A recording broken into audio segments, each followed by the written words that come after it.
तो हेलो बच्चों, कैसे हो आप लोग। मैं आपको बता दूं कि हम लोगों ने स्ट्रेट वायर के कारण मैग्नेटिक फील्ड का इक्वेशन कैलकुलेट कर लिया था और उसके कारण मैंने कुछ क्वेश्चन भी करा दिए थे। ठीक है, तो आगे बढ़ते हैं और उससे रिलेटेड जो उसके और एप्लीकेशंस हैं उनकी बात करते हैं। तो देखो कुछ क्वेश्चंस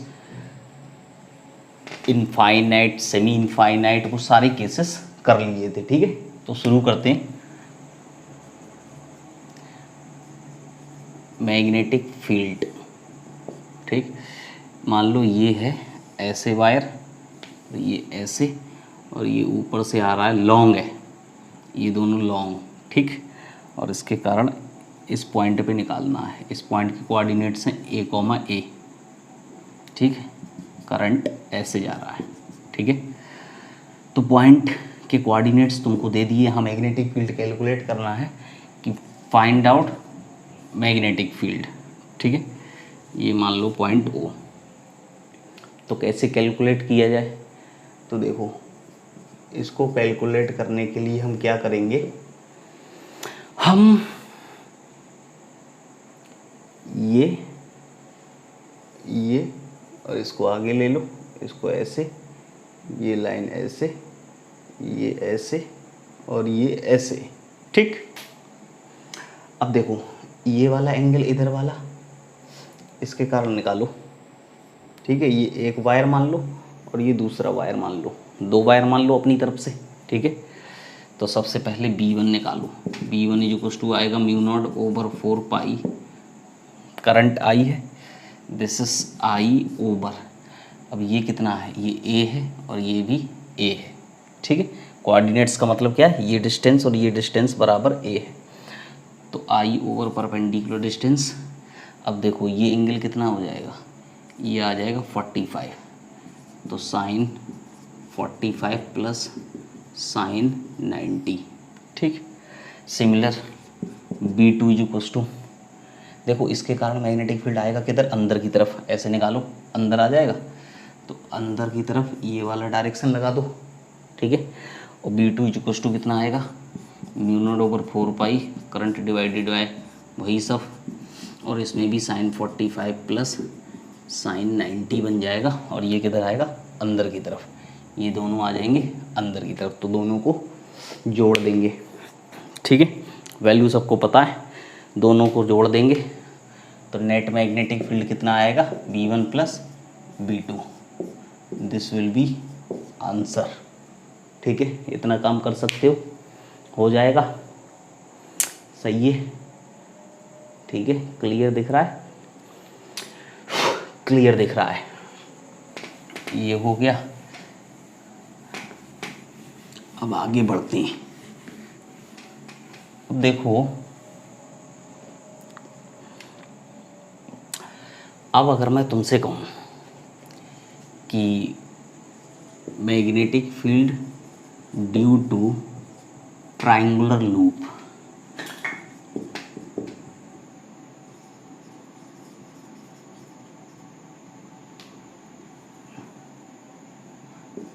ट्रायंगुलर लूप, ठीक है, देखो ये रहा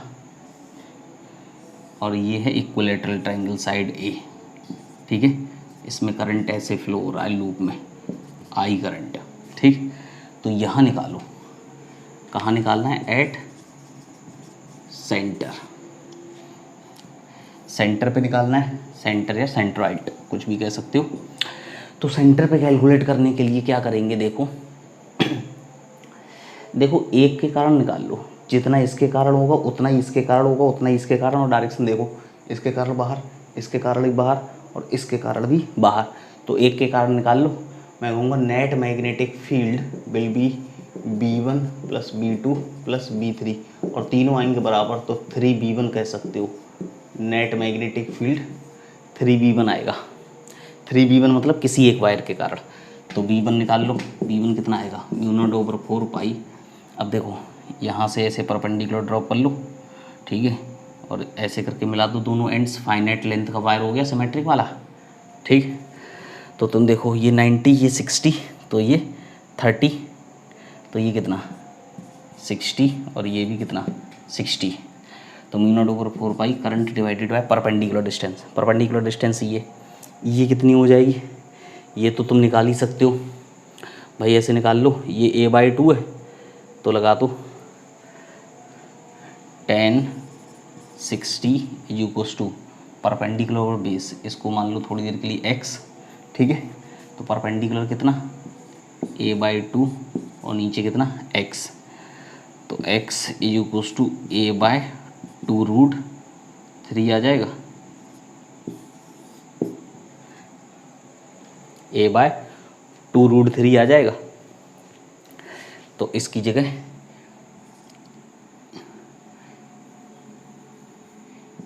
a/2√3, या तुम ऐसे भी निकाल सकते हो, height of the equilateral triangle होती है √3 a/2 और ये होता है 1/3, ठीक है। तो x equals to 1/3 of h होता है, तो कितना आ जाएगा a/2√3, ठीक है। तो किसी भी तरीके से निकाल लो, राइट एंगल ट्रायंगल की प्रॉपर्टी से निकाल लो चाहे। बात समझ में आ रही है मैं क्या बोल रहा हूँ। हाइट ऑफ ट्रायंगल क्या होता है, इक्विलेटरल ट्रायंगल की हाइट √3 a मतलब साइड, √3 a/2 होता है, तो 1/3 होता है नीचे वाला, 2/3 होता है ऊपर वाला, तो 1/3 ऑफ हाइट, तो उससे ये आ जाएगा, या फिर 1060 लगा, तो 1060 परपेंडिकुलर ओवर बेस, परपेंडिकुलर ये a/2 है और ये बेस, तो परपेंडिकुलर ओवर बेस x आ जाएगा, ठीक है। तो कैसे भी निकाल लो, ये आया। अब यहाँ पे एंगल कितना, sin 60 प्लस sin 60 कितना हो जाएगा, तो b1 इक्वल्स टू आ जाएगा mu not over 4 pi into 2√3 i over a, और ये हो जाएगा √3/2 इंटू 2, साइन 60 √3/2 और 2 बार है तो 2 आ जाएगा, ठीक है। तो ये इससे कट जाएगा, तो b1 इक्वल्स टू आ जाएगा mu not over 4 pi 6i over a, ठीक है। तो बी नेट वहाँ पे रख दो, तो बी नेट कितना आएगा, 3 गुना कर दो, ठीक है। तो कितना आ जाएगा, 2 नीचे रह जाएगा, तो mu not 9i over 2 pi into a, जो भी है, ठीक है। कैलकुलेशन देख लेना, यही आ जाएगा, ठीक है। 2 रह गया, 3 टाइम तो 9 हो जाएगा, 9 नीचे 2 पाई आएगा, a है ही, ठीक है। तो इस तरीके से तुम कैलकुलेट वहाँ पे कर सकते हो, देखो ध्यान से।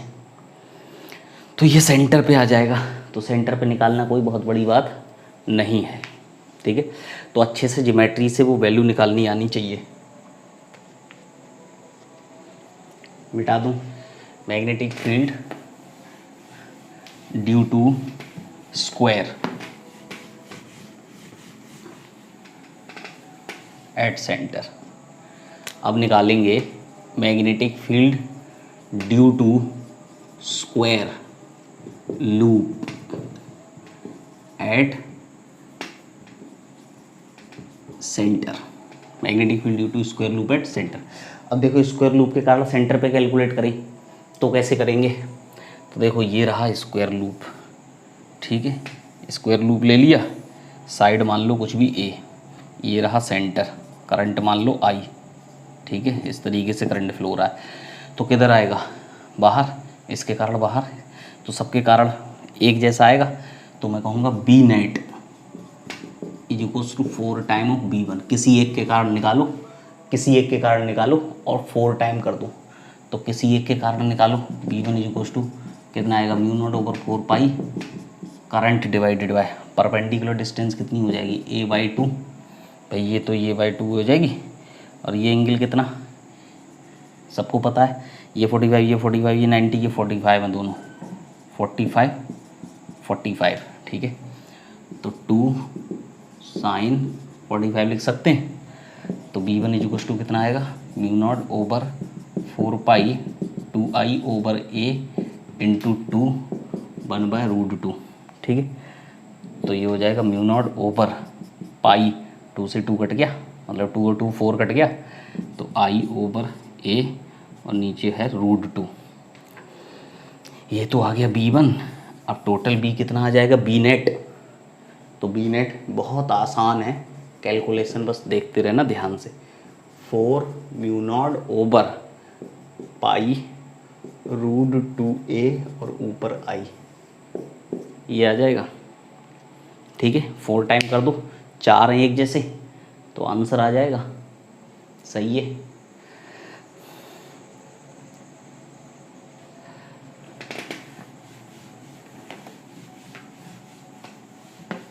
देखो अब हम निकाल रहे हैं, अब मैं बैटरी से कनेक्ट करता हूँ। ठीक है, कोई भी लूप को बैटरी से कनेक्ट करता हूँ। If the loop is connected to battery,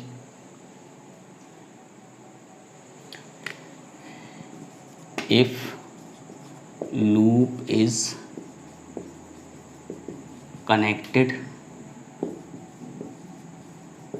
to battery, अगर बैटरी से कनेक्ट करें तो पूछा जाता है। तो जैसे मान लो ये ट्राइंगल है, तो इक्विलैटरल ट्राइंगल ही लेके चल रहा हूँ अभी। ठीक, मान लो इसको ना बैटरी से कनेक्ट करूँ, ऐसे करके बैटरी से कनेक्ट कर दो। ठीक है, तो ये इक्विलैटरल ट्राइंगल है। अब यहाँ से करंट आया I, इधर गया I1, इधर गया I2, इसके कारण सेंटर पे निकालो। इस बैटरी के कारण जो करंट फ्लो हो उसके कारण सेंटर पे मैग्नेटिक फील्ड कितना आएगा।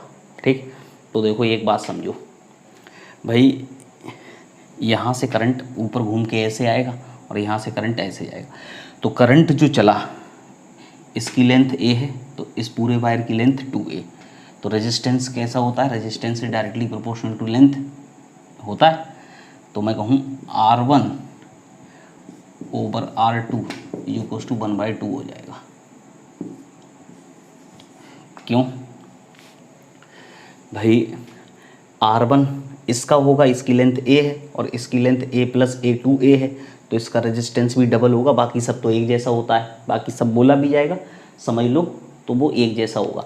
तो दूसरे वाले पार्ट का जिसमें करंट I2 जा रहा है, वो ऊपर वाले का, उसका रेजिस्टेंस होगा डबल, क्योंकि वहाँ पे डबल लेंथ फेस करनी पड़ेगी करंट को, वहाँ पे डबल लेंथ फेस करनी पड़ेगी करंट को। तो यहाँ से ये बात बन गई। अब तुम एक काम करो, देखो इसके कारण मैग्नेटिक फील्ड बाहर और इसके कारण अंदर और इसके कारण भी, भाई जैसे ये करंट है वैसे ये वाला, तो इन दोनों के कारण अंदर और ये वाला है इसके कारण बाहर। ठीक है, तो B1 मतलब I1 के कारण, B1 कितना होगा, mu naught over 4 pi current divided by perpendicular distance. Perpendicular distance को मैं x मान ले रहा हूँ। परपेंडिकुलर डिस्टेंस x हमें पता है वो कितनी होती है, बट हमको ज़रूरत नहीं इसलिए x ले रहे हैं। म्यू नॉट ओवर 4 पाई I1 ओवर x, और बाकी एंगल तो वही होंगे, तुम लोगों को पता है, sin 60 इंटू 2 ये होगा। ठीक है, अब B2 निकालो। B2 मतलब उधर वाले दोनों के कारण, B2 है, B2 this is due to both above. ठीक है, ड्यू टू बोथ ले लो, ड्यू टू बोथ। तो B2 कितना आएगा, B2 आएगा mu not over 4 pi into current I over x, और एंगल वही आएंगे 2 sin 60। ठीक है, और जो भी आएगा उसका भी कर दो डबल। भाई एक के कारण आएगा, लेकिन ऊपर तो एक वायर ये, दूसरा ये है, तो बिल्कुल वैसे ही आएगा। लेकिन ये किधर आएगा, ये आएगा बाहर की तरफ, और ये किधर आएगा, अंदर की तरफ। ठीक है, तो एक बात सुनो, यहाँ से B1 ओवर B2 कितना आया, I1, ये I2 है, पूरा कट जाएगा, I1 बचेगा। ठीक है, और यहाँ बचेगा 2I2। ठीक है, I1 ओवर 2I2 बचेगा। अब तुम देखो यहाँ से कि अगर देखा जाए तो रेजिस्टेंस, अब करंट भी कैसे होगा, करंट तुम बहुत ध्यान से देखो कि ये वाला रेजिस्टेंस ज़्यादा और ये वाला उसका ऊपर वाले का ये वाला हाफ। ठीक है, तो कहने का मतलब ये होगा कि I1 ओवर I2 कितना होगा। भाई जिधर रेजिस्टेंस ज़्यादा उधर करंट कम जाता है, तो इधर करंट ज़्यादा जाएगा। This is 2:1। रेजिस्टेंस ही पता कर लिया, रेजिस्टेंस इसका कम, ठीक है, या करंट इज इन्वर्सली प्रोपोर्शनल ऐसे भी समझ लो। आई इज इक्वल टू क्या होता है V ओवर आर। तो एक्चुअली में तुम देखो तो कुछ कहानी ऐसी है, ऐसे, ठीक है, ये R1 और ये R2, ठीक है, R2 2R है, R1 R है, और यहाँ से करंट I आ रहा है, ठीक है, कुछ ऐसे ही तो है। तो भाई I is equal to V over R, तो जिसका रेजिस्टेंस ज़्यादा, इसका रेजिस्टेंस ज़्यादा, तो इसमें करंट कम जाएगा। तो कहने का मतलब I1 I2 का डबल है, रेशियो ये बन जाएगा, ठीक है। तो I1 ओवर I2 कितना हो जाएगा, दिस इज इक्वल टू 1/2 तो है ही, दिस इज 2/1, तो B1 over B2 is equal to 1, तो B1 is equal to B2। तो नेट कितना हो जाएगा, नेट आ जाएगा 0, क्योंकि दोनों हैं अपोजिट और दोनों आ गए बराबर, ठीक है। तो तुम लोगों को ये बात समझ में आई नहीं होगी, तुम लोगों को लगा होगा ये क्या लपेट दिया, कुछ नहीं लपेटा है, सब कुछ वैसे ही किया है, बस करंट अब बैटरी को कनेक्ट किया है मैंने अपनी तरफ से, लूप में करंट नहीं माना कि ऐसे घूम रहा है कि वैसे बैटरी से ऐसे अपने आप से डिवाइड होगा, वो वाला करंट मान लिया, ठीक है, जिस तरीके से डिवाइड होगा। तो तुम खुद देख लो, ठीक है, कि अगर यहाँ से करंट आएगा तो इधर रेजिस्टेंस अगर 2 ओम है तो इधर 4 ओम है, ठीक है, तो वो डबल है तो उधर करंट आधा जाएगा। तो कहने का मतलब ये वाला I2 माना है करंट और ये I1। तो अगर मैं रेशियो लिखूँ तो I1 होगा ज़्यादा, तो I1 ओवर I2 2:1 होगा, ठीक है, क्योंकि रेजिस्टेंस ये डबल है तो यहाँ करंट हाफ है। तो यहाँ पे अगर 1 है तो वहाँ 1.5, या फिर वहाँ पे 1 है तो यहाँ 2 है, तो वो पता चल गया, वही चीज़ यहाँ रख दी। तो ज़्यादा सॉल्व करने की ज़रूरत नहीं, बाकी सब तो कट ही जाता है, करंट का रिलेशन यहाँ से मिल जाता है, वो रख दो तो आंसर आ जाता है। मिला। क्वेश्चन ऐसे ही होंगे, छोटी छोटी पुरानी चीज़ों को जोड़ते जाएंगे, नई चीज़ें बनाते जाएंगे, नई वाली चीज़ें ऐड होंगी, पुरानी वाली चीज़ें ऐड होंगी, मिलके नया क्वेश्चन बनेगा। Magnetism plus electricity, this is magnetism plus electricity का क्वेश्चन बना, ठीक है, बड़ा प्यारा क्वेश्चन बना देखो, ठीक है। तो ऐसे करके loop is connected to the battery, उस केस में ये बनेगा। 0 हो गया। एक और लेता हूँ, इसे मिटा देता हूँ,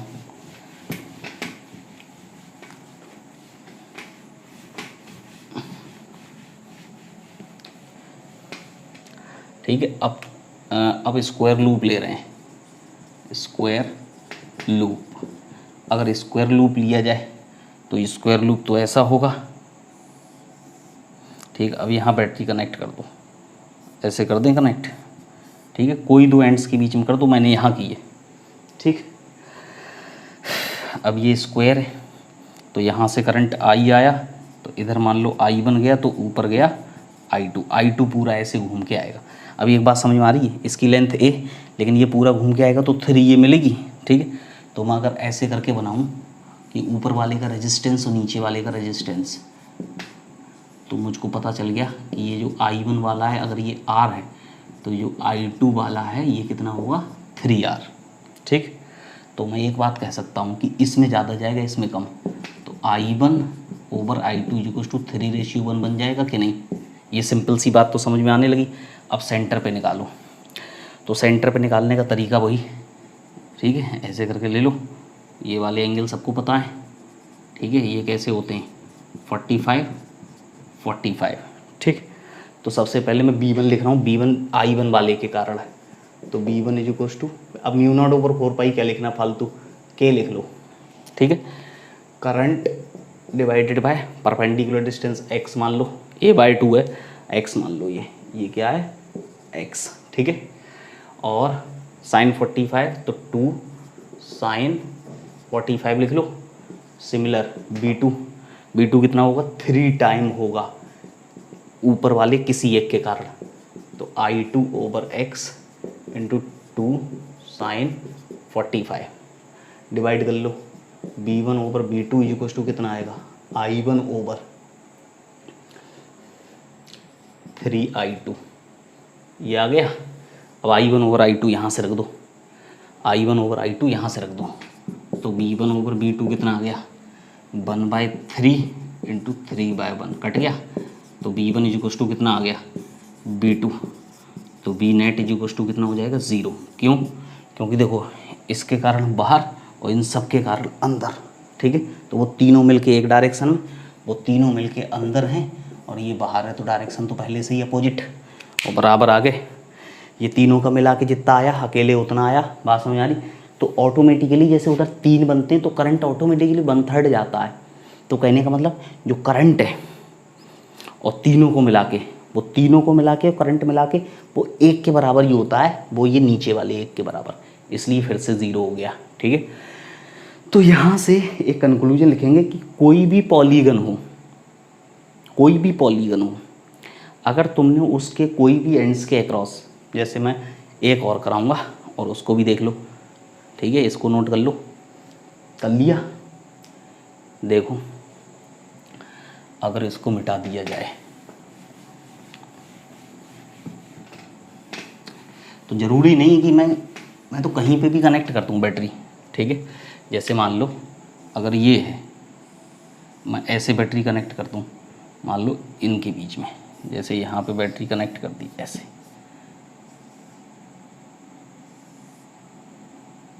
ठीक है, ऐसे बैटरी कनेक्ट कर दी, करंट आई आया, इधर गया I1, इधर गया I2, ये रहा वही सेंटर, ये ए स्क्वायर लूप है, दिस इज स्क्वायर लूप, ठीक है। अब निकालोगे कैसे? देखो ऐसे करके करंट जाएगा तो 2 लाइनें मिलेंगी, तो अगर बहुत ध्यान से देखा जाए तो ऊपर वाले को भी, जो I2 के लिए भी 2 लाइनें मिलेंगी, तो I2 और I1, ये भी I होगा, ये भी I होगा, मतलब ये दोनों कैसे होंगे? बराबर, ठीक है। तो कह सकते हैं कि I1 ओवर I2 कितना होगा? 1। तो अब इसमें कोई दिक्कत नहीं, इसके कारण बाहर, इसके कारण ऐसे करंट ऐसे जाएगा, इसके कारण बाहर, इसके कारण अंदर, उसके कारण भी अंदर, सही है। तो सबके कारण तो मैं कहूँगा कि B1 is equals to B2, बिल्कुल, तो B net is equals to 0। तो कहने का मतलब यहाँ से एक कंक्लूजन लिखेंगे कि कोई भी पॉलीगन, जैसे मैंने 3 के लिए निकाला, 4 के लिए, 5 के लिए कॉम्प्लिकेटेड ही होगा, लेकिन कोई दिक्कत नहीं है, आएगा 0 ही।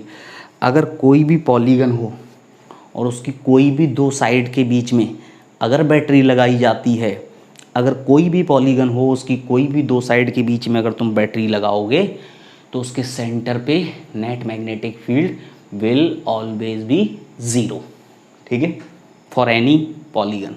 तो मैं लिख देता हूँ जनरलाइज करके, नोट करके लिख लो,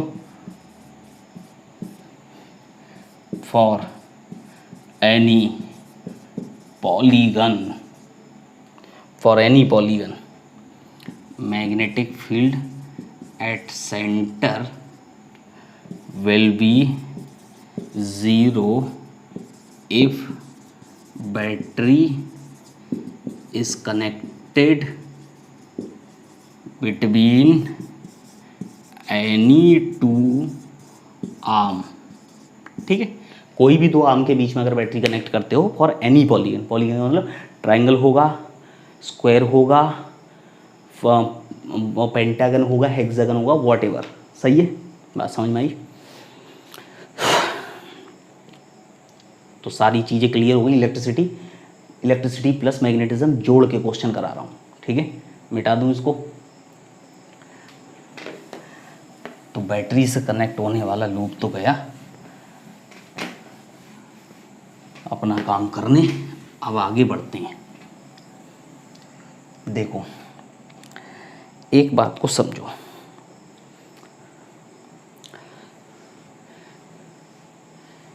ऐसे समझो कि अगर मान लो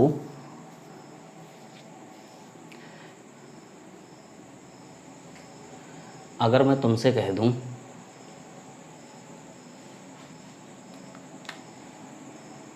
अब निकालने जा रहे हैं मैग्नेटिक फील्ड, अच्छा कुछ और केसेस देख लो छोटे छोटे। देखो जैसे मान लो ये एक वायर है, ठीक है, ये कैसा केस बन गया? अगर मान लो ये A है और ये करंट I है, तो यहाँ मैग्नेटिक फील्ड कितना होगा? μ0/4π current divided by perpendicular distance और साइन 90 प्लस साइन 0। तो ये सेमी इनफाइनाइट वाला केस था, mu not over 4 pi I over A, semi infinite वाला केस था। ठीक है, एक दो बातें और सीख लो, ज़रूरत पड़ेगी तो यूज़ करेंगे। ठीक है, आगे क्वेश्चन मिक्स होने वाले हैं। अगर मान लो ऐसे है और ये है, ठीक है, ये करंट और ये है मान लो ए, तो ये मान लो कुछ 37, सही है। तो यहाँ निकालना है मैग्नेटिक फील्ड, मैग्नेटिक फील्ड निकालना है यहाँ। ठीक, तो इसको कैसे करा जाए? तो इसको करने के लिए देखो क्या करना, वायर तो ये है, इधर ये लॉन्ग वायर है, इधर तो इनफाइनाइट की तरफ जा रहा है और यहाँ, और पॉइंट ये हो गया।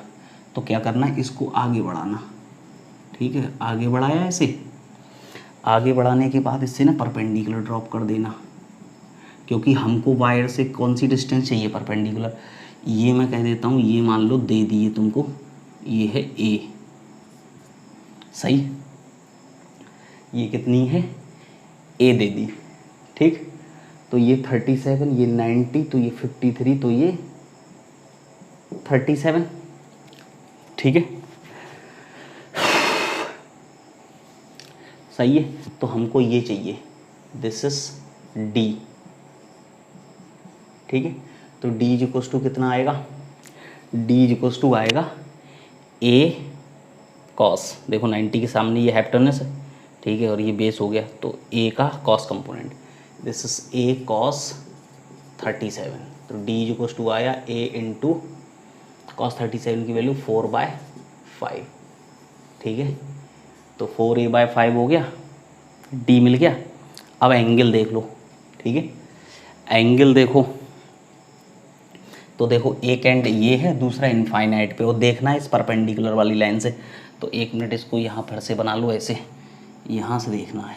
ठीक है, ये वाली लाइन और ये वाला पॉइंट था ए, और इधर वाला तो बी इनफाइनाइट पे है ही, तो इस परपेंडिकुलर वाली लाइन से देखना है, ये डी है, यहाँ से देखना है।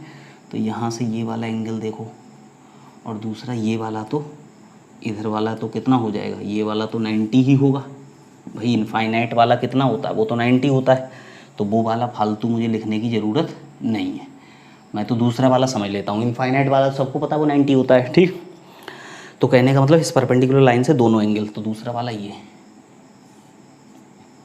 ठीक है, एक तो ये वाला था ही, ये θ1 है, θ1 कितना 90, और दूसरा वाला ये, तो इसको तुम निकाल लो, ये कितना है, दिस इज 37, दिस इज 37 आया।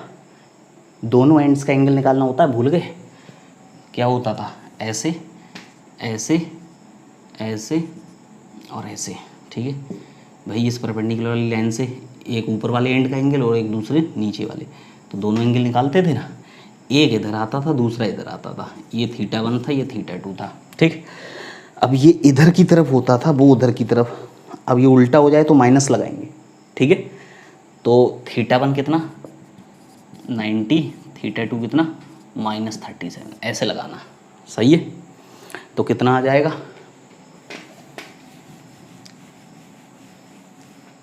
तो कितना आ जाएगा आंसर, बी इक्वल्स टू आएगा mu not over 4 pi current I divided by D. D की वैल्यू वहाँ लिखी है, जरूरत पड़ी लिख देंगे। फिर आ जाएगा साइन 90 प्लस साइन -37। ठीक है, माइनस क्यों लिया, क्योंकि ये वाला एंगल इस लाइन के उस साइड ना होके इस साइड होना चाहिए था, इसलिए आया माइनस, अपोजिट हो गया ना। तो B equals to mu not over 4 pi I over D 1, sine minus of theta minus यहाँ आ जाएगा, साइन 37 कितना होता है 3/5। तो B equals to mu not over 4 pi. ठीक है, डी की वैल्यू नहीं रख रहा हूँ, वो तुम्हारे सामने है, दिस इज 2/5, रखो तो रख लेना, ये आ जाएगा। आई बात समझ, तो उल्टा सीधा करा जाएगा, तो वो डायरेक्शन एंगल देख लेना। अच्छा, एंगल निकालने का एक और तरीका है, देखो, या तो तुम इसको मिलाने वाली ये वाली इसी पॉइंट से ये दूसरे वाले एंड को मिलाने वाली लाइन का अगर इस साइड से देखोगे तो इस साइड से ऐसे देख लो, ऐसे। ठीक है, तो ये कितना आएगा, ये 37 है, तो ये वाला आया 360 माइनस 37। तो साइन 360 माइनस थीटा क्या होता है? साइन थीटा का ग्राफ तुमको याद करवाया है, ऐसे होता है, तो नेगेटिव आएगा। 360 यहाँ है, 360 से 180 की सब कुछ नेगेटिव, तो sine 360 minus 37 is equals to minus का साइन 37। तो ये एक्चुअल में माइनस का साइन 37 ही लिखना होता है, तो वो चाहे किसी साइड से लिख लो। आई बात समझ में? थोड़ी नहीं आई, एक क्वेश्चन और समझते हैं तब तुमको फिर से समझ में आ जाएगी। फिर से देखो, ऐसे वायर जा रहा था, यहाँ निकालना था, तो परपेंडिकुलर डिस्टेंस चाहिए होती, ये दी थी, ये एंगल दिया था, तो मैंने इसको आगे बढ़ा लिया और परपेंडिकुलर ड्रॉप कर लिया, तो पता चल गया ये ए है, तो ये मिल गया। परपेंडिकुलर डिस्टेंस नीचे वाली ये तो मिल गई जो चाहिए होती है। अब चाहिए एंगल, तो देखो इस लाइन से एक तो इनफाइनाइट गया, तो उसका तो एंगल 90 हो जाएगा, तो उसका एंगल ये वाला तो 90 हो गया इसी लाइन से, क्योंकि परपेंडिकुलर वाली लाइन से चाहिए। एक एंड का तो हो गया, अब दूसरा एंड इधर है, जबकि होता था इस साइड, जैसे ऐसे होता था ना, तो इस लाइन के इस साइड नीचे की तरफ भी होता था, लेकिन है क्या एक्चुअल में ये कहानी ऐसी है, कुछ ऐसे करके ऐसे, सही है ना, ऐसे करके, इसलिए दोनों एंगल इधर ही चले गए। समझ रहे हैं ना बात को? ऐसे है कुछ, इसलिए दोनों एंगल किधर चले गए? एक ही डायरेक्शन। तो सिंपल सी बात है, एक तो 90 है ही, उसमें कोई दिक्कत नहीं, दूसरा निकालना है, तो दूसरा चुपचाप मिल जाए। ये 37, ये 90, ठीक है, तो ये 53, ये 53, ये 90, ये 37, ये 37 आ जाएगा, तो यही वाला एंगल होगा।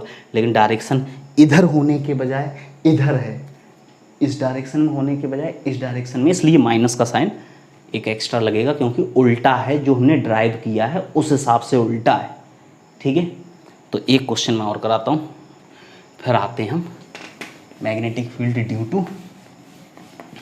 ठीक है, तो बिल्कुल कुछ नहीं है, इसको बहुत ज़्यादा परेशान ऐसे इसको मत समझना कि ये तुमको परेशान कर रहा है। जैसे इसमें देखो, जैसे मान लो ये है, ठीक, और ये मान लो ऐसे,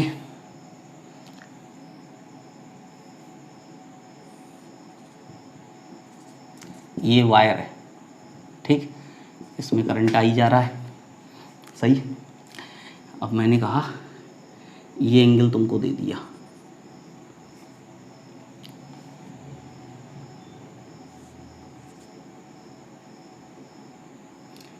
$60 दे दूँ, ठीक है, 37 पहले ले लिया, ठीक है, और ये डिस्टेंस दे दी A, ठीक है, यहाँ से। अब तुमको निकालना है यहाँ मैग्नेटिक फील्ड, यहाँ पे, ठीक है, तो यहाँ मैग्नेटिक फील्ड निकालने के लिए इसको आगे बढ़ा लो, ठीक है, इसको आगे बढ़ाओगे तो यहाँ से परपेंडिकुलर ड्रॉप कर लिया, तो ये क्या बना D इक्वल्स टू, अगर ये 60 तो ये कितना आ जाएगा, ये भी आ जाएगा 60, ठीक है, तो D इक्वल्स टू आया A cos 60, D equals to आया A बाय, आ गया। अब एंगल देख लो, एंगल देखना कितना आसान, एंगल देखो, एक तो ऊपर वाले का तो इस लाइन से कितना हो जाएगा, एक्चुअल में अब मुझको ये वाली लाइन बनानी है केवल, देखो ये और ये, सही है, मुझे वो वाली लाइन बनानी नहीं, बस पॉइंट वो बनाना है, ठीक। तो देखो, एक तो इसको मैं मिलाऊं और दूसरा ऊपर वाले को मिलाऊं, तो ऊपर वाले का तो ये तो θ1 है, ये कितना है 90, ये कितना है θ2, और वो पता तो है ही, वो 60 है, दिस इज 60, ठीक है।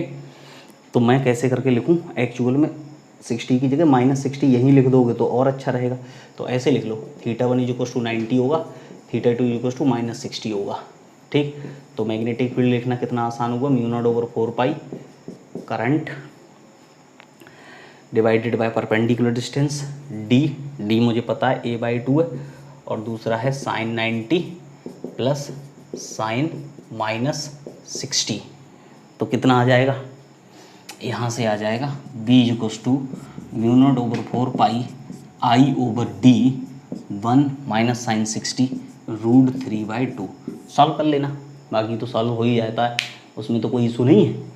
तो बात समझ में आ रही है, कितना छोटा सा खेल है ना, कितना छोटा सा है, देखो।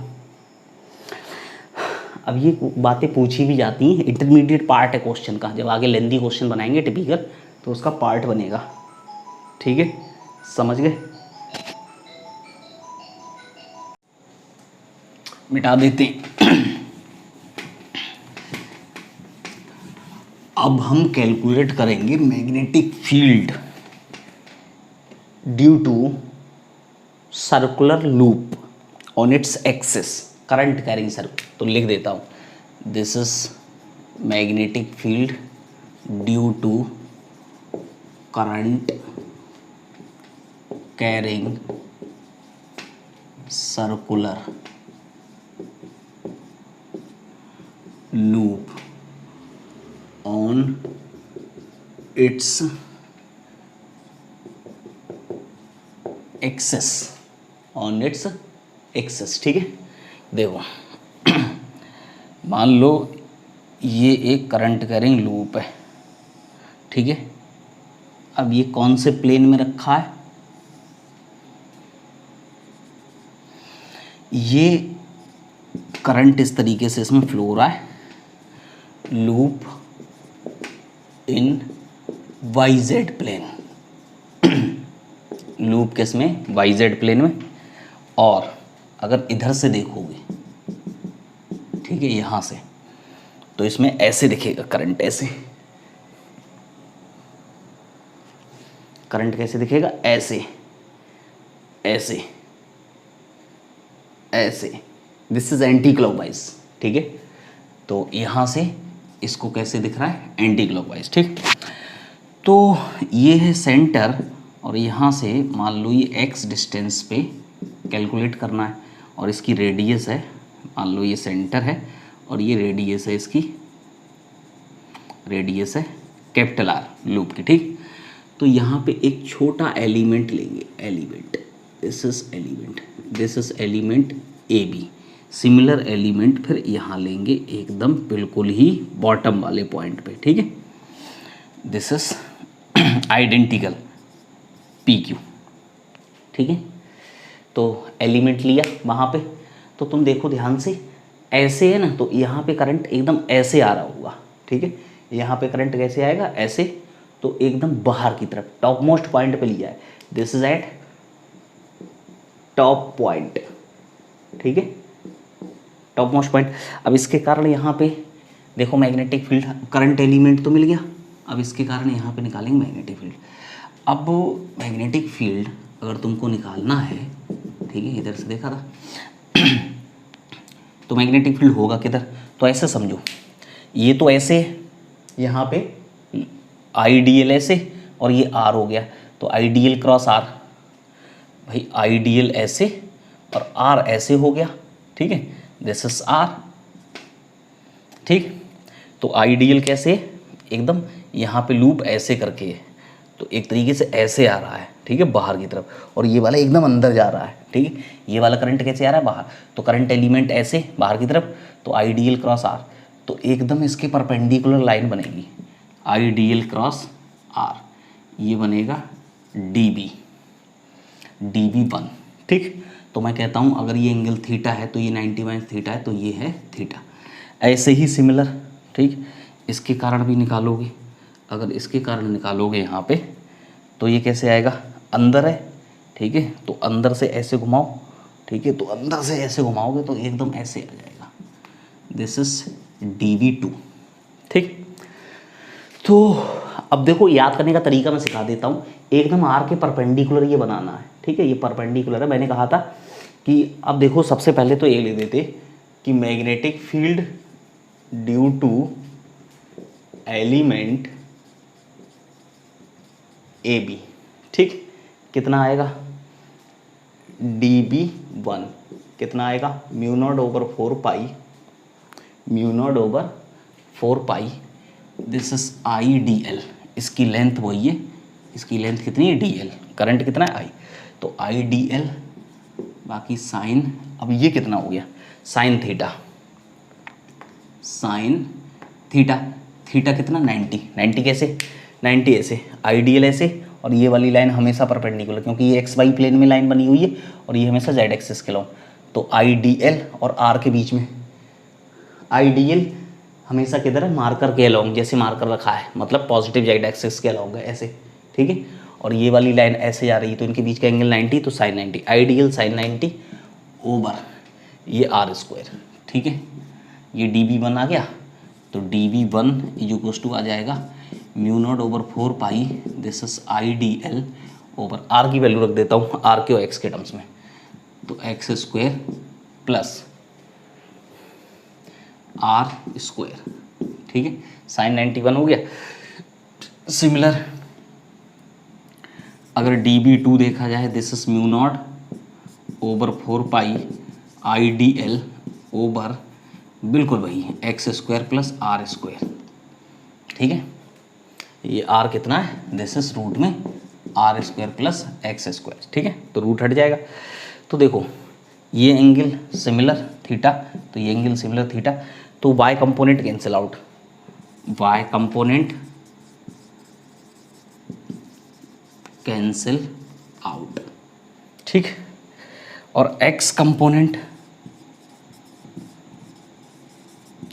विल एड अप, ठीक है, एक्स कंपोनेंट एड अप हो जाएंगे ये, तो नेट मैग्नेटिक फील्ड आएगा इंटीग्रेशन ऑफ कोई एक कंपोनेंट को ले लो, क्योंकि ये दोनों के कारण लिखा, दोनों के कारण लिखने से पता चलेगा कि कौन से कंपोनेंट ऐड होंगे कौन से कैंसिल आउट होंगे।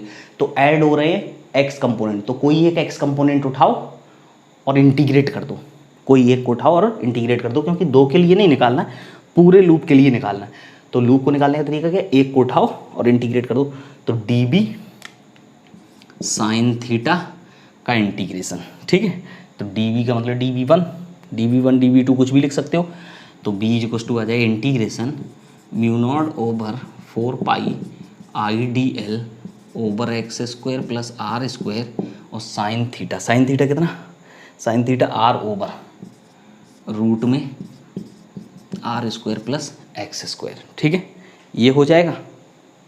बोलो dv1 लिखने में किसी को समस्या नहीं, 90 देख लेना, 90 इसलिए क्योंकि एकदम ऐसे है, ठीक है, तो ऐसे इसके साथ 90 डिग्री का हमेशा एंगल बनेगा, बाकी ये डिस्टेंस हो गई, ये एंगल थीटा, तो ये यहाँ से 90 पे, ये हमेशा मैग्नेटिक फील्ड ऐसे आएगा 90 पे, ठीक है, तो ये हमेशा 90 पे, तो अगर ये थीटा तो 90 माइनस थीटा थीटा, तो आ जाएगा ये आर की वैल्यू रख दी सिमिलर db2। अब एक्स कंपोनेंट एड अप हो गए और वो है साइन कंपोनेंट, तो इसको तो मैं मिटा देता हूँ, और यहाँ पे देखो कि b इक्वल्स टू आएगा mu not over 4 pi, constant क्या क्या है देखो, रेडियस कांस्टेंट, इस पॉइंट की डिस्टेंस कांस्टेंट, एक्स भी कांस्टेंट, वेरिएबल केवल dl, तो mu not over 4 pi I R over X square plus R square की पावर 3/2 और इंटीग्रेशन ऑफ dl, तो b इक्वल्स टू कितना आ गया, mu not over 4 pi I over X square plus R square की power 3/2 और r into integration of dl का मतलब 2 पाई r, टोटल लेंथ, पूरी सरकमफेरेंस, टोटल लेंथ, तो इंटीग्रेशन ऑफ dl सब छोटे छोटे छोटे छोटे जोड़ दो, तो टोटल कितना हो गया, टोटल लेंथ 2 पाई r, ठीक, तो ये बना, तो b इक्वल्स टू लिखने का तरीका आया mu not over 4 pi this is i 2i into pi R square over X square plus R square इसकी पावर 3/2, ये आ गया। अब इसको थोड़ा सा मॉडिफाई करेंगे। अच्छा, डायरेक्शन किधर आएगी, डायरेक्शन निकालने का तरीका ये ऐसे आएगी, करंट ऐसे है ना, करंट की डायरेक्शन फिंगर्स को घुमाओ, ठीक है, जैसे लूप में करंट है फिंगर्स को घुमाओ तो एक्सेस पे मैग्नेटिक फील्ड की डायरेक्शन मिलेगी, this is along X axis positive वाला, ठीक है, ये आ गया। अब एक बात सुनो, देखो अब कुछ एनालिसिस, ये पता चल गया और ये पता चलने के बाद कुछ एनालिसिस कर लेते हैं। देखो देखो ध्यान से,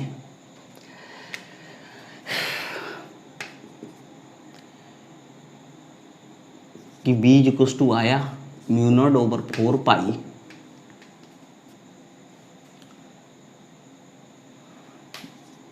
to pi I R square over X square plus R square इसकी पावर 3/2, ये तो तुम याद रखोगे। अब इसको थोड़ा मॉडिफाई करते हैं। देखो पाई आर स्क्वायर क्या होगा, A is the area of loop, ठीक है, तो बी इज इक्वल टू आ जाएगा म्यू नॉट ओवर 4 पाई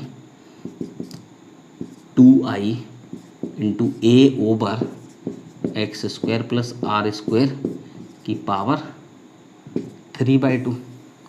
ठीक, अब देखो, ठीक है, मॉडिफाई करते चले जा रहे हैं, एरिया के टर्म्स में मॉडिफाई कर लिया मैंने।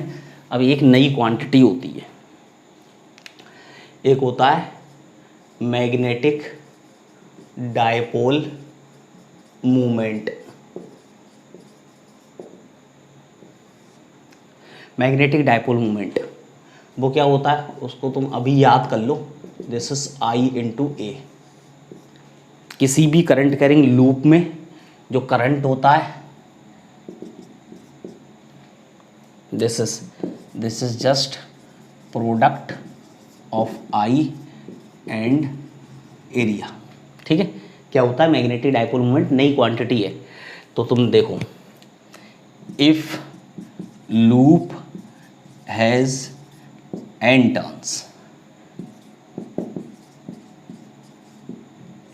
ठीक है, तो b इज इक्वल टू कितना आ जाएगा, b is equal to mu naught. ये सिंगल टर्न के लिए 2 टर्न होंगे तो 2 आ जाएगा, 3 टर्न होंगे तो 3 आ जाएगा, तो जितने होंगे उससे मल्टीप्लाई कर दो। Mu not over 4 pi 2ia over X square plus R square की पावर 3/2 इंटू एन। तो b is equal to mu not over 4 pi 2 pi, ऐसे लिख लो, 2NIA over X square plus R square की power 3/2। ठीक, magnetic dipole movement क्या होता है, करंट का इसका प्रोडक्ट, या फिर ऐसे कहो अगर n टर्न्स हैं तो n से मल्टीप्लाई करेंगे।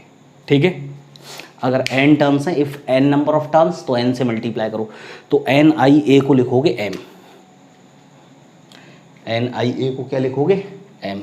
तो b इज इक्वल टू आ जाएगा mu not over 4 pi 2m over X square plus R square इसकी पावर 3/2। ठीक है, अब देखो m है dipole movement vector. Dipole movement vector का मतलब होता है, ठीक है, ये वाली इक्वेशन, इसका नाम है पहली इक्वेशन, ठीक है, इसका नाम है दूसरी इक्वेशन, और इसका नाम है तीसरी इक्वेशन।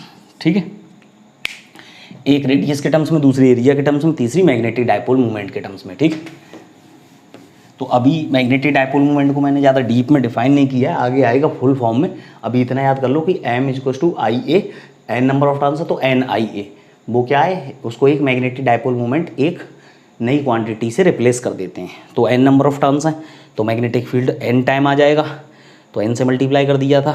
तो देखो यहाँ से वेक्टर फॉर्मेट ऐसे लिखा जाएगा, b is equals to mu not over 4 pi 2m over X square plus की पावर 3/2। ये वेक्टर है। अब तुम एक चीज़ बस देख लो, अगर किसी लूप में ऐसे करंट फ्लो हो, अगर किसी लूप में ऐसे, ये कौन सा है, क्लॉकवाइज, अगर क्लॉकवाइज करंट फ्लो हो तो ऐसे फिंगर्स को घुमाओ तो अंदर की तरफ आएगा सेंटर पे मैग्नेटिक फील्ड, या फिर जो मैग्नेटिक मूवमेंट की डायरेक्शन है वही मैग्नेटिक फील्ड की डायरेक्शन है। ठीक है, जो मैग्नेटिक मूवमेंट की डायरेक्शन वही मैग्नेटिक फील्ड की। तो कहने का मतलब तुम ऐसे करके घुमाओ फिंगर्स को सेंटर पे, मैग्नेटिक फील्ड अंदर की तरफ, ऐसे अंदर की तरफ, जिस डायरेक्शन में करंट है उस डायरेक्शन में फिंगर्स को घुमाओ, थंब की डायरेक्शन मैग्नेटिक फील्ड की डायरेक्शन रिप्रेजेंट करेगी। इसमें फिंगर्स को घुमाओ तो बाहर की तरफ आएगा मैग्नेटिक फील्ड। ठीक है, तो जो मैग्नेटिक फील्ड की डायरेक्शन है वही मैग्नेटिक मूवमेंट की डायरेक्शन है। ठीक है, जो मैग्नेटिक फील्ड की, क्योंकि दोनों पैरेलल दिख रहे हैं, जो अगर माइनस आता तो अपोजिट आते, सीधा सीधा रिलेशन है, सीधे वेक्टर लगा दिया। तो एक बात समझने की आई कि यहाँ पे ये मैंने क्या लिख डाला, बस सिंपल सी एक बात ये है कि एक बात समझ लो कि कोई भी करंट कैरिंग लूप एक डायपोल की तरह बिहेव करता है। एक करंट कैरिंग लूप एक डायपोल की तरह, डायपोल का मतलब होता है कि दोनों पोल होंगे, एक एन पोल होगा, एक एस पोल, वो एक मैग्नेट बन जाएगा पूरा पूरा। ठीक, तो एक बात समझना कि अगर देखा जाए, अगर मान लो कि किसी भी लूप में, ये कौन सा है, ये कौन सा डायरेक्शन, क्लॉकवाइज, तो क्लॉकवाइज में ऐसे करके साउथ पोल बनेगा। और ये ले लो एंटी क्लॉकवाइज, एन पोल, ऐसे करंट की डायरेक्शन, ऐसे करके इधर करंट की डायरेक्शन, तो N pole, anti clockwise, clockwise.